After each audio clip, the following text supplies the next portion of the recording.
It's never too early to start thinking about your people and culture systems. Mm-hmm. Doesn't have to be a huge lift, doesn't have to be completely onerous, but it will save you a lot of headaches and help things be a lot smoother right from the get-go.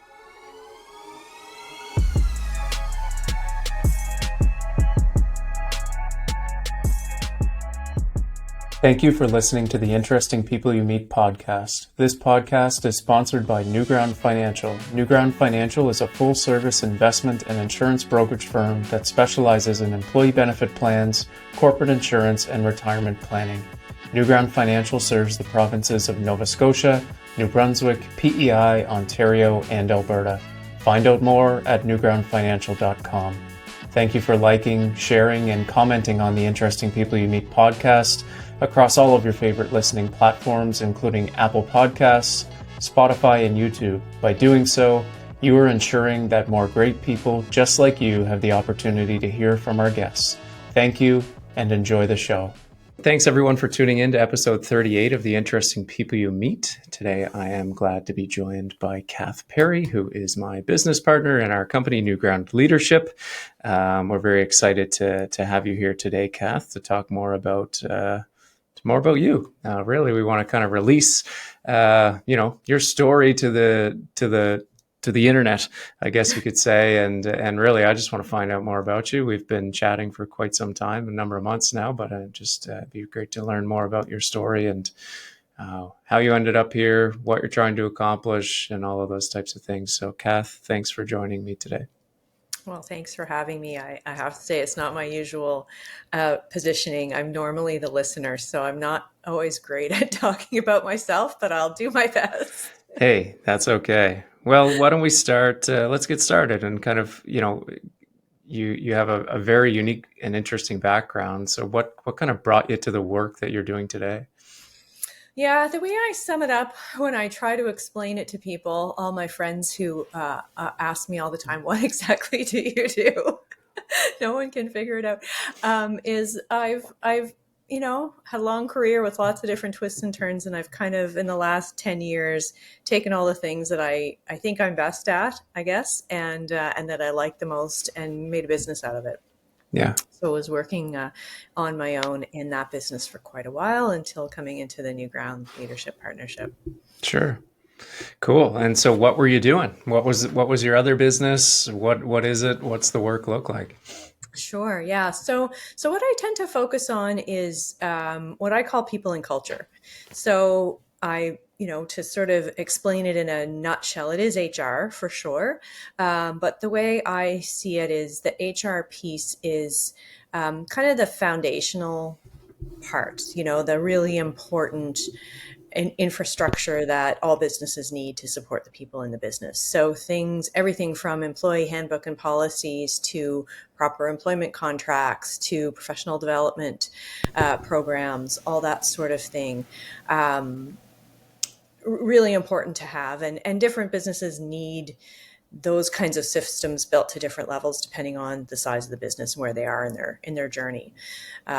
Startup of 2 or 3 people is not going to need the same level of systems as a 500 person company. Mm-hmm. The culture part is sort of the context in which all of that sits. So really important for a business, no matter what they do, to understand their purpose and vision, why they're doing what they're doing.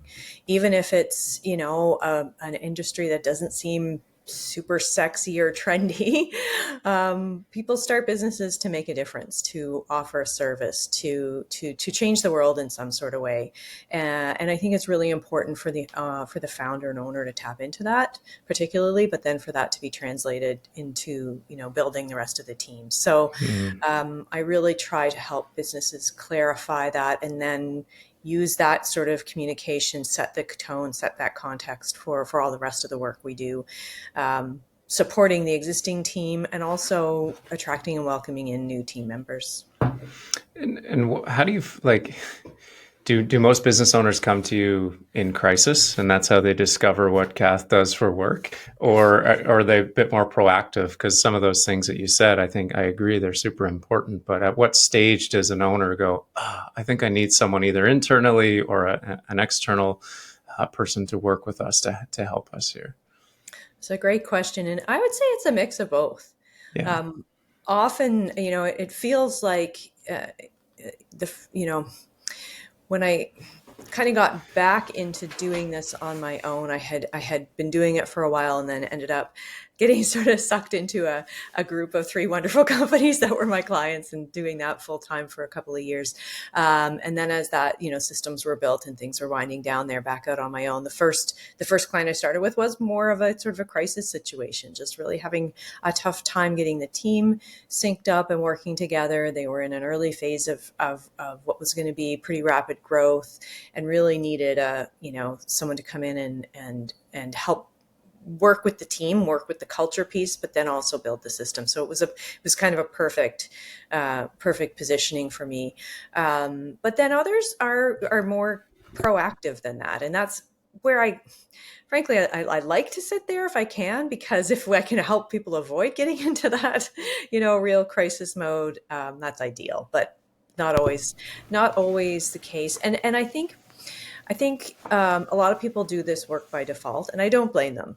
First of all, they might not know that there are folks like me out there that can help, that can do it in a stage appropriate way that they can frankly afford, and that they will have time to support, because this is part of the problem. And yourself as well as anyone, as a business owner, we can get so dug into the weeds and we know we need support, but actually getting that support takes effort and time Hmm. and a bit of investment. So my adage is the sooner people can start building, the better. And it doesn't have to be a huge hours and hours and hours project for me. It can be a relatively light touch. Let's start with the priorities. Let's get some things built and get you on track and stabilized a bit, and then kind of build a little bit more slowly from there. Do you have any, maybe without naming names, but some success stories of the work that you've done? Like, I'm just like, I asked that because I'm wondering, I'm assuming there's a subset of the business community who's like, that's wooey, and we don't need that kind of stuff. And perhaps they're not your ideal client, and that we really don't care about that anyway. But maybe you've worked with a few that you've kind of changed their mind on the importance of the type of work you do, and how it can impact, you know, the success of the business, right? Potentially value and exits and these types of things. Yeah, for sure. It actually reminds me, your question reminds me of the days when I was a physio, which is where I started my career. Yeah. And my favorite patients would be the people that walk through the door that didn't believe in physio, were just mad because their doctors made them go. And I'd be like, okay, good. Yeah. I'm going to win this person over. And they're going to leave this course of treatment thinking physio is the greatest thing in the history of the world. And that usually happened. So it is kind of a similar thing, but surprisingly, it's interesting, because although a lot of people sort of muddle along and build these sorts of systems and build their culture by default, I don't know if it's just, if it's the folks that end up reaching out are the ones that are open to it, but really it's not a big, it doesn't seem to be a big lift to convince the folks, especially the business owners. Sometimes the folks in the business, it can feel a little bit weird. Oh, we have this HR person coming in. What is she just going to come in and fire us all? So definitely have to work through a little bit of that fear. But really, the approach is collaboration and wanting those that are there to be there and to be part of this. They're the experts in the building, and I'm there to support that and facilitate that. And sure, there's always, as we get going, sometimes there's people that just it doesn't work for, frankly. They like the way they've always done things and aren't really all that keen on changing. And sometimes that, ends up not being a tenable situation. But most of the time, people really get on board and appreciate it and see the stability that building these systems brings. And frankly, that it makes their lives a bit easier. And, Mm. I tend to work, one of the ways I really prioritize my work is by really focusing on implementation, and kind of being part of my ideal situation is being part of the business to whatever extent they need, and I can, in an ongoing, a longer term way, rather than sort of come in, here's a bunch of tools, you folks do it, I'll see you later. Yeah. I think sometimes when consulting is done that way, we just don't see the change that we really want to see happen. So Hmm. I'm really focused on the implementation piece, and supporting companies, and whether that is, um, spending a few hours a month just, as a regular practice. If they've got a search going on, helping them with that recruitment piece, doing some of the lifting of that and coordinating and that sort of thing. Because it helps me do a better job, of course, to know the clients and their businesses and the folks in their businesses better, because I can give better recommendations and, you Yeah. know, uh, just the Seems a work. lot like, retirement planning. The clients have been, a lot have been kind of like, oh yeah, great. I'm contributing to our RSPs now. I'm all good, right? See you at 65, and it's Yeah. not really the best approach. It's important to have that guide from the side to help you implement and change those behaviors and mindsets to really kind of, yeah, make the behavior shift to do the work. Um, Culture, I think, is thrown around quite a lot, and perhaps not everyone really knows what the heck that means. Like, what does culture mean to you? Culture to me is what it feels like to work in the business. Hmm. So when you walk through the door, how are people interacting with each other? How are they interacting with you if you're the client or if you are a collaborator?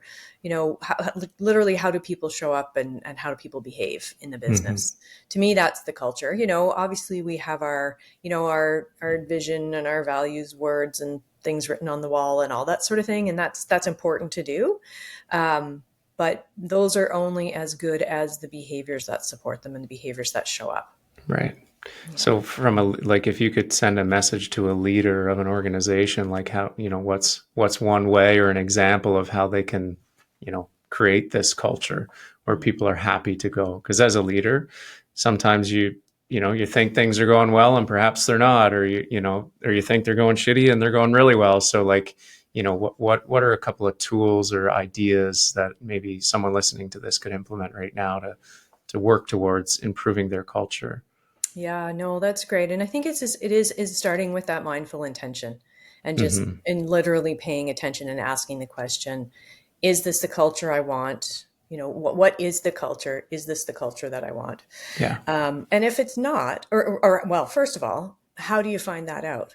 I mean, you can do something as simple as an employee survey, an anonymous survey. Now, that's pretty tough if you've got a really small business. Hmm. Things aren't very anonymous. Yeah. Maybe you just go to, setting a team meeting, having everyone in the room, and creating a safe space. And maybe that's with someone like me rather than the founder of the business. If you think that people might be a little bit more honest, if things are, if things do need some improvement, sometimes people are a little hesitant, or sometimes they've tried to talk about, their needs. And so it's important to really find out what is going on is the first thing, however that makes sense. But like I always say to people, it's better not to ask the question at all if you're not serious about making changes. Mm. So if you're just doing a survey to say, well, I've done it and I need to, meet some standard for an accreditation that I'm doing, say that I do employee surveys, and nothing actually comes of it, you're not, you might get away with it on the first one. You might get some good input because people have a little bit of hope that it's going to go somewhere. But if you show people that you're not actually going to do anything about their feedback, they're just not going to give it to you anymore. And why would they? So as leaders, we have to be really open to hearing the good, the bad, and the challenging. And if you really want to change it, then you should want to hear that. Yeah. Yeah. Hmm. You've been doing this work for quite some time. I assume you like it. You're not just doing it for the paycheck. So, what is it that really attracts you to this type of work? Yeah, that's interesting. It's a good question because some days I wonder, as we Yeah. all do, like, Right. really, Fair aren't enough. you very good at this? This doesn't, Yeah. I don't seem to be making any kind of difference here. Yeah. You get stuck in that once in a while, and then, but it doesn't happen all that often. It doesn't last all that long, so that's That's good. good. I think I have a real passion for helping businesses do well, Hmm. improve their value, improve their cultures, helping influence, um, helping influence society, frankly, in my own small way to create great working situations for people. Because I Mm-hmm. think the more secure, the more inclusive, the more feeling of belonging we generate with folks at work, the more that's going to make them happy in the rest of their lives and help them have a stable, a stable base for which they can be prosperous and happy people themselves. So, Yeah. yeah, whatever I can do, even in a small way, to influence that, that's what drives me for sure. Okay. We've talked a little bit about smaller organizations, but I know you do some work with larger organizations as well. Is it common that they may have a people and culture HR person involved and then you help them or not? Like, what does that look like? Yeah, for sure, for sure. It's in those kinds of in that sort of work. I might not have quite as much of a touch point with every single person in the company. Of course, Mm-hmm. it's maybe more with the leadership, and just offering different perspective, different ideas, sort of an extra set of hands again to for special projects, for change, change projects and that sort of thing. So, always happy to help larger companies with those sorts of things too, even though and to support and give feedback and to give like I say, a second set of eyes on all the great work that's already being done. But Hmm. the more great minds on anything, the better result we're going to get. How do you see any differences between HR and people and culture, if there's any at all? Yeah, I think it comes and not to again, I don't want to diminish the concept of HR because it's really, really important, but I feel like I said at the beginning, that's more sort of the technical part of things, the Hmm. the systems, which is really, really important. But that's not what creates culture. That's not it can be part of it. I shouldn't say it that way. Because when you have, pay structures that are very equitable, you have systems that are built on the principle of, environmental, social justice and really generating, fostering a sense of belonging. Those tools definitely directly link to creating the culture. But like I say, that has to be very mindfully done, not just, taking out a labor standards document and writing all your policies to follow that. You have to do that, absolutely, Hmm. as a minimum. But that is a minimum, and Yeah. it doesn't give any sort of sense for what it's like to work in your company, what you want it to be to work Hmm. in your company or to build a career in your company. I jokingly say sometimes in the financial world that, a lot of business owners have a corporate structure that's like a Ferrari in neutral. And I know we've talked about F1 racing, and so it just occurred to me. I wonder if maybe I'm going to butcher it, but like HR is like the car, culture is training the driver to really use this thing. Yeah, it's very interesting. I know you've done some work, and I have a keen eye for DEI work and B Corp certification. So, can you tell us a bit more about your work in that and why you see that's important and kind of where you think it's going here in the next few years? Yeah. No, it's. I was actually at a client meeting last week, and they were doing a session. They had created a product around sort of DEIB, which is what I call it. There's a million different acronyms, EDI. So just to be clear for everyone that's watching, what we're talking about is diversity, equity, inclusion, belonging, and the very important principles around that. And as the leaders were explaining why they were doing what they were doing in their particular business, they said, it's an important thing to do. It's a good thing to do. And I actually put my hand up and I said, I actually would more emphasize that more and say, if you're a company and you're not doing this, you are going to be left behind, Mm-hmm. because so many companies are very mindfully creating processes, programs around DEIB that it's wonderful to see, frankly, and but also I have to look at it in through the lens of the world that I see in the companies that I work with. I tend to be attracted to companies that are oriented that way. And that's probably why they want to work with me a little bit too. Mm-hmm. So B Corp certification is a perfect example of that. So that's the company's called Benefit Corporation. It started a number of years ago and was very environmentally focused. So that it's a very rigorous process that companies go through to meet to prove that they meet standards, and as I say, as it started really in the environmental space.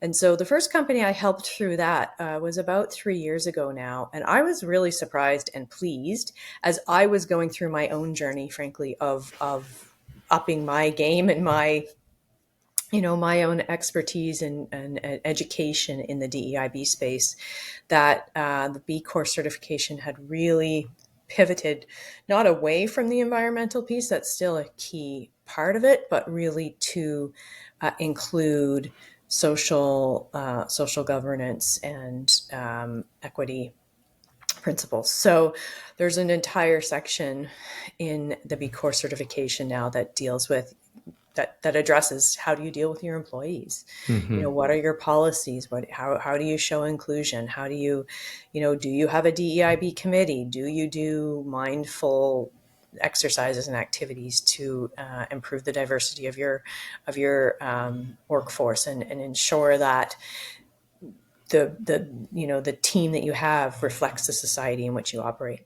So I think it's great when companies want to go through those kinds of things and invest in doing it, not only because it's something that they can put on their marketing materials, which is really important because there are more and more consumers looking for those kinds of certifications, and as companies are putting in RFPs for work, I'm hearing all the time, what do we do about this? How do we build something like this? We're being asked, but you can't just say you're doing it. You have to actually be doing something.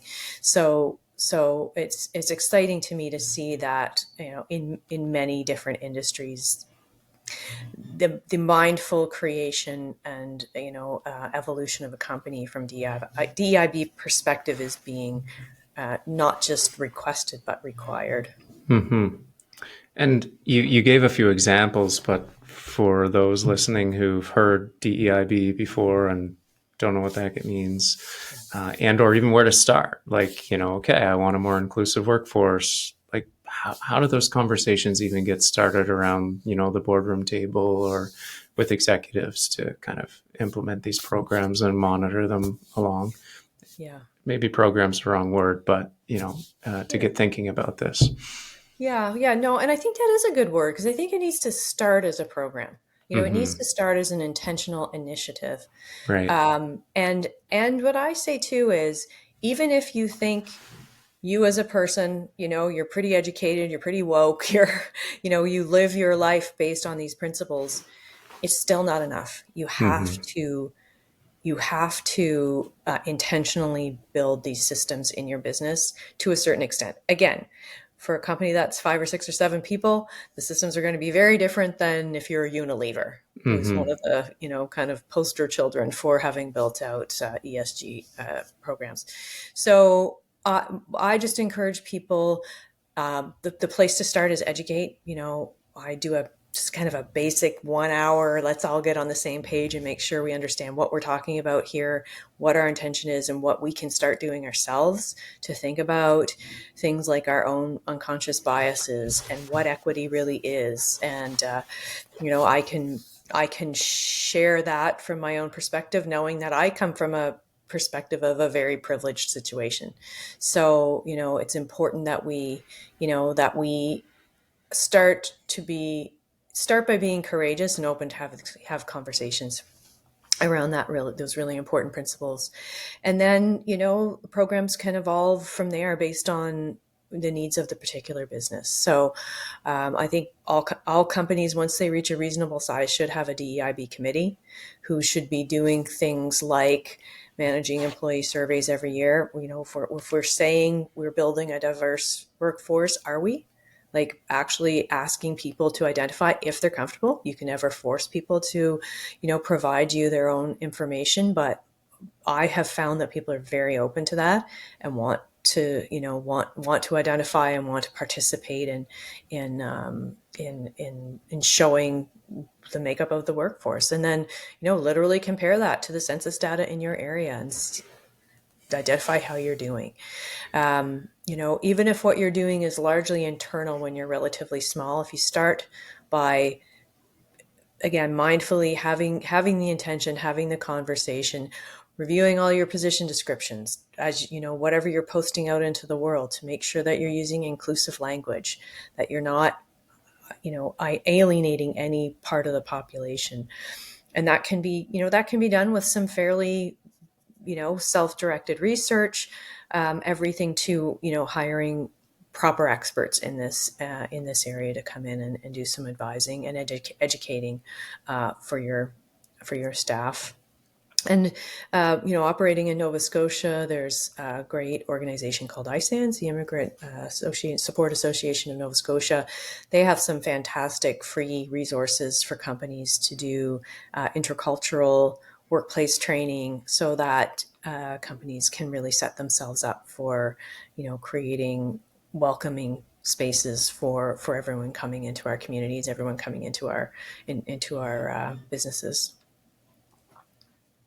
Awesome. Well, thank you for sharing all of that. It's a mouthful, I know. I'm kind of passionate about it, so thank you for indulging me. That's what I wanted to hear. That it's great, and I think our listeners do too. So you've had quite a career. We touched on it in the beginning, but like, what sort of brought you to NewGround? How did you end up here, and what are you excited about? And I guess from there, where are you headed? Yeah. So I think I followed a bit of a trajectory that a lot of people do. Worked for and with a bunch of great teams and companies of all different sizes.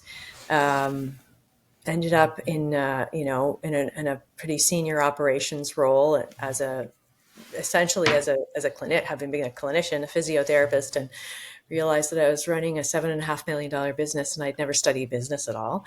So that was a bit scary. So I thought maybe I should go and do an MBA. Mm-hmm. So I did that, and that was really helpful. It kind of filled in some gaps for me.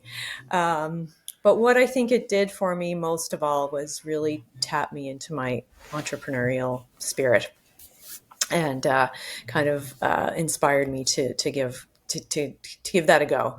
And also, I think made me realize, as a lot of entrepreneurs do, that I'm probably completely unemployable now. So I better go and do my own thing. Yep. Yeah. So, yeah. And I really did enjoy doing my own thing for quite a while. But, the particular group that we've got together at NewGround Leadership now was really inspiring to me. The model that we use of, having, these very complementary sets of expertise in the same team. And so under the same roof, as it were, to offer services to clients that basically every business needs, in my opinion. Everything from the for-profit space and social, a purpose-led business space that I've focused into. Our partner Joanne, who works in as a true expert in the philanthropy space. There's the principles of running for-profits or not-for-profits can very much be the same. So it feels to me like kind of a refresh and a perfect way to have great colleagues and collaborators by building the structure that we built. Awesome, that's great. And where are you headed from here? Well, I don't know. I'm 53 now, so I'm feeling like I'm hoping this is how I can finish my career in Awesome. However long. No time soon for sure, but I'd love to see NewGround grow. I'd love to see us grow the team and be the great, employers and culture places to work that I've helped other companies create. Just watch it grow and thrive for, the next 20 years. That's my dream. Awesome. Cool. In the spirit of creating a more diverse podcast guest, I guess you could say, I want to ask the question: Who would you like to see on the podcast? I know you've probably seen a couple of episodes, and you're here. So, do you have any requests? and perhaps you could interview them, or Yeah. you and some of our other partners. But anyone come to mind, or any type of individual you'd like to see? Yeah, sure.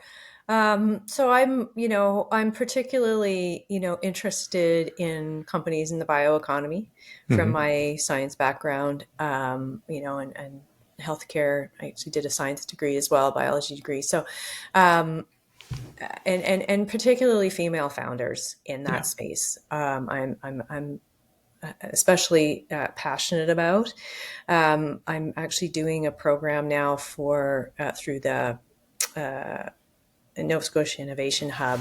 That's a sort of an HR 101 for founders in the bioeconomy space, and it's such a wonderful, diverse group of founders, including a lot of female founders, who are not from Canada originally, so have brought their amazing expertise and energy here, and not just to Canada, to the Atlantic provinces and Nova Scotia in particular. So, I've got some wonderful folks in that group that I'd love to bring here. Amazing. Well, if Yeah. we're lucky enough to have any of you listening, female founders in the bioeconomy, please reach out. I think this is a really neat platform, one which was, started by a couple of folks a few years ago, myself included.